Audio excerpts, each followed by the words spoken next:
First off, I'd like to start by thanking Italy for hosting this large-scale NATO anti-submarine warfare exercise. Also to the Maritime Component Commander of NATO, Vice Admiral Utley, and to Commander Sub-NATO, Rear Admiral Steve Mack and his team for coordinating such realistic training for us to hone our warfighting skills. So Dynamic Manta involved 9 different nations from the NATO alliance. We had 5 different Allied submarines, 9 different Allied surface units, multiple aircraft involved, maritime patrol aircraft, reconnaissance aircraft, and helicopters capable of conducting anti-submarine warfare. The teams worked really well. They've overcome a lot.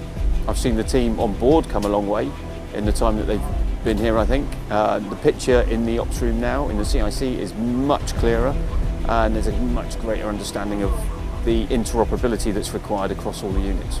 You know, we've had a really successful last Case-X in the whole exercise. It's a big one. It's one that tests the whole structure, all the way from the command teams that are operating in London and Naples, all the way down to the junior sonar operators that are stood behind you. Well, NATO is a multinational organisation. It is a military organisation. It's a military arm of that peacekeeping unity. And ultimately, we have to operate with each nation in NATO. And every ship is slightly different. Every country is slightly different. Language is slightly different. If you don't practice and you don't operate and you don't understand those nuances, you'll never be able to operate when the chips are down and you really, really need to, and the pressure is on. Well, you know, what's important about this exercise is, you know, when we face, say, a challenge to the alliance, it's important that nations are able to quickly come together. They have to be able to integrate. They have to be able to operate together.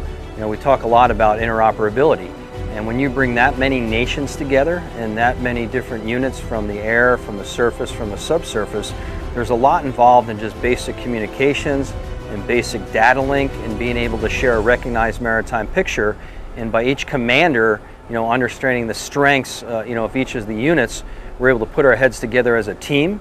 When we put our heads together as a team, you know, we maximize the capability of the force, and we're able to, to complete the mission that's tasked to us by our headquarters.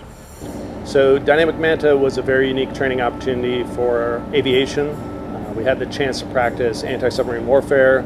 We had 7 different helicopters that are each unique. They bring their own tactics, techniques, and procedures to the anti-submarine warfare fight. In addition, we had the chance to integrate with our surface units and also maritime patrol aircraft from various countries of our allies. It was a really excellent training opportunity that we had in order to practice ASW in a real-time environment.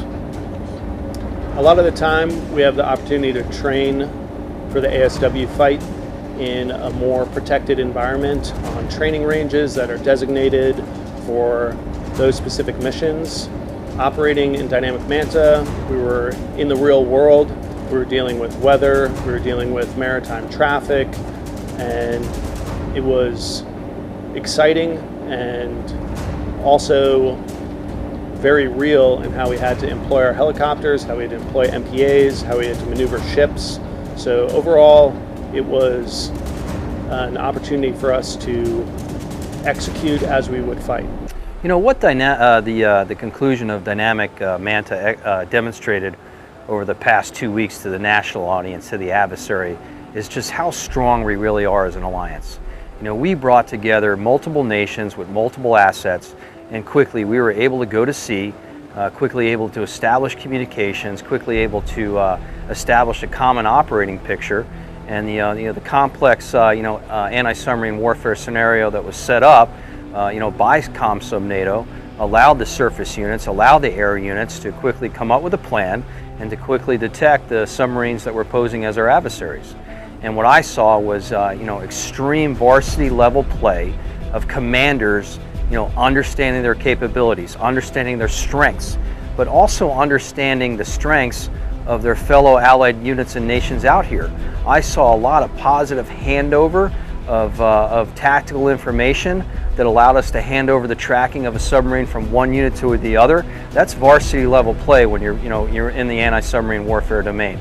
So I can tell you, as we walk away from this exercise, the adversary and the national stage is seeing how strong the alliance really is, our ability to deter, and our ability to fight tonight if required.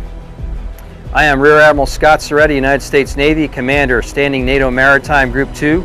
We are NATO, stronger together.